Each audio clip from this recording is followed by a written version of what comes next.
Hi, I'm Amanda Zieba, and in today's What to Read with the Word Nerd video, I'm going to talk to you about my book, The Birthday Cache.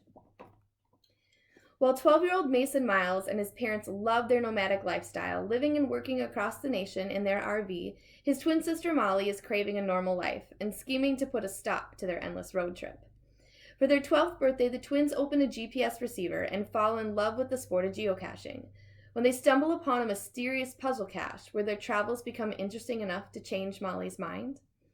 Before I read you the first chapter, I want to talk to you about a few behind-the-scenes stories for this book. The first is that I originally pitched this book to a traditional agent to have it traditionally published. And they were interested in the concept. Just like me, they loved the idea of a family traveling across the United States in an RV. They love geocaching because it's outside and there's still technology, and the treasure hunting of it seemed very appealing. But the problem came when they wanted the story to be 60,000 words long, the average novel length for middle graders. But as a middle school teacher, I wanted to write a book for kids who maybe didn't really like to read. I wanted to write a book that was about something exciting, but that was short so it wouldn't intimidate readers. So eventually I decided to self-publish this book.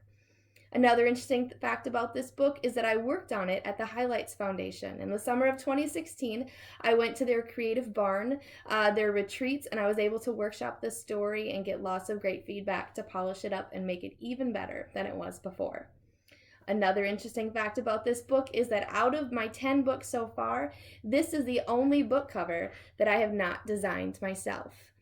I love it, even though I didn't do the design work. I love the old kind of like map feel with the border, but then still the very modern feel with the puzzle pieces and the digital map type style on the front. I'm very pleased with it, but fun fact, it's the only one I didn't design myself. The illustrations on the inside, I also didn't do those. Those were created by one of my very best and longtime friends, Bethany Leo. So you can see some of the puzzle pieces in there, and also some scenes from the story. So I was thrilled to be able to get to work with her on this. And then the last interesting fact is that this story of geocaching and the RV and all over the nation, it's been through many different forms, many different drafts, many different possibilities. And even as I film this, I don't know how this story is going to continue. Actually, right now it's in the process of being turned into a graphic novel. So fingers crossed, hopefully the geocaching adventures are going to continue. I just don't really know what that form is going to look like. What I do know is that I really like the form that it's in right now, and that's what I'm going to read to you today. So here is the first chapter of my book, The Birthday Cache. Chapter 1. Molly stomped through the woods, clutching a brand new GPS receiver in her hand. Following the path highlighted on the screen only occupied part of her brain.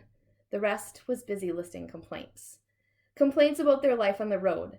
Complaints about the lack of privacy for a 12-year-old girl inside an RV. Complaints about missing her grandparents, friends, dance classes, and 1,000 other things in Boston. But her biggest complaints were about her birthday. I wish I was celebrating my birthday with my best friend, but no. Instead, I am walking through the middle of the woods. For fun.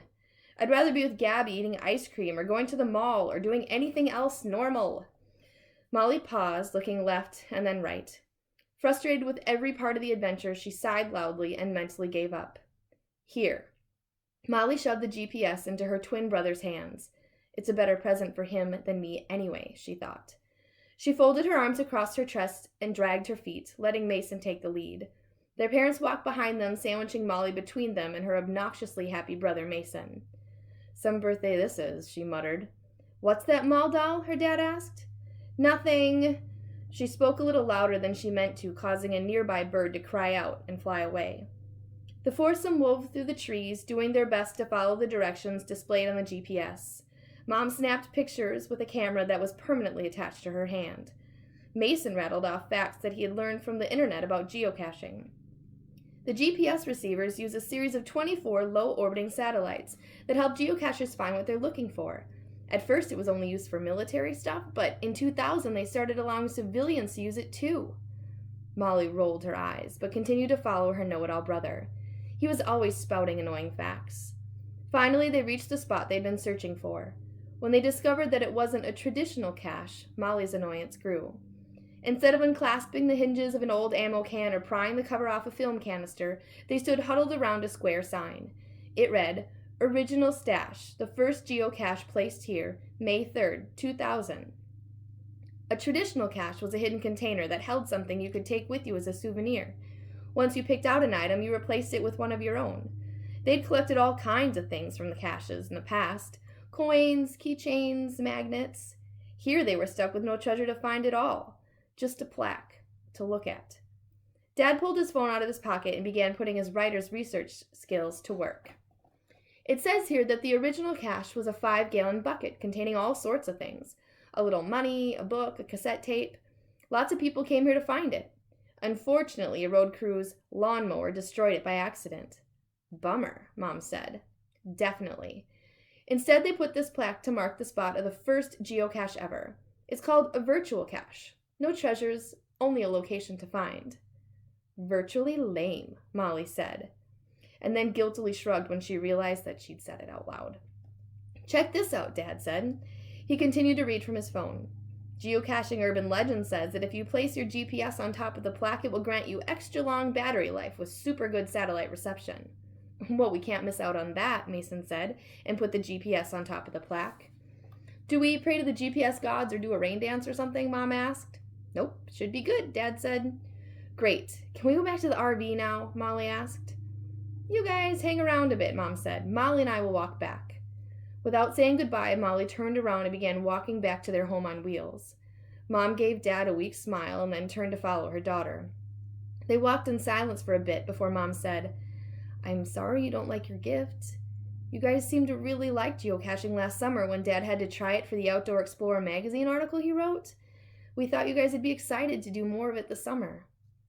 "The present is great, Mom. It's just that the only place I want to be exploring is Boston. I know you and Dad work well this way, writing and taking pictures all over the place, but this whole wandering nomad lifestyle is getting old. I want to have a regular home with regular friends and a regular school. That would be the best birthday present ever." Molly's mother grimaced but said, "Let's get through the summer and then we can think about regular school again in the fall, okay?" "Really? You're not just saying that?" Molly asked, stopping to look at her mother. "I really mean it," her mother said and gave Molly's hand a quick squeeze. Maybe Gabby's plan isn't totally hopeless after all, Molly thought. She almost told her mother the plan she'd worked on so hard right then and there. She opened her mouth, but then closed it when she saw her mother was already several feet down the trail. Molly shrugged. She'd tell her parents the plan later. For the rest of the way back to the RV, Molly walked instead of stomped. So if you want to know what other geocaching adventures the twins go on, if you want to know what Molly's plan is and if it ends up working out or is a big epic fail, you will need to read The Birthday Cache. You can find it online. I put all the links down there in the description, and I hope you enjoy this story and also come back for more What to Read with the Word Nerd. All right, happy reading.